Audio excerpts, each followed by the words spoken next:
ఈరోజు మనం స్ప్రౌట్స్ పులావ్ చేసుకుందామండి. దానికి బాస్మతి రైస్ ఒక 10 minutes మనం నానబెడదామండి.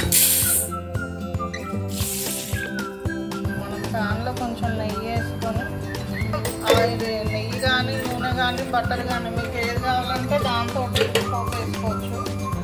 కొంచెం అల్లం వెల్లుల్లి పేస్ట్, ఆకు, దాల్చిన చెక్క, ఆవాలు, పచ్చిమిర్చి, ఆనియన్, క్యారెట్, బెల్ పెప్పర్స్ అండి, రెడ్ పెప్పర్. మీ రుచికి సరిపడేంత సాల్ట్ వేసుకోండి.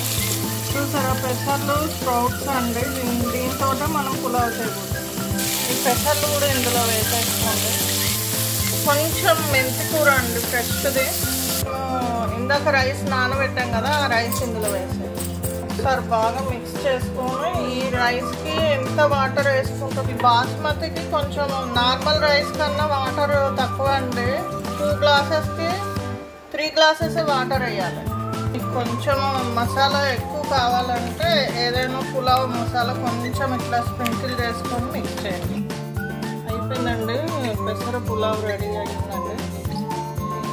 కొంచెం గార్నిష్, కొంచెం కొత్తిమీర, కొంచెం గార్నిషింగ్ కోసం కొంచెం పుదీనా, కొంచెం కొత్తిమీర పైనుంచి వేసుకోండి. ఇలా క్యారెట్, కీరా, ఆనియన్ తోటి గార్నిష్ చేసుకుంటే చాలా యమ్మీగా, చాలా చూడడానికి చాలా బాగుంటుంది.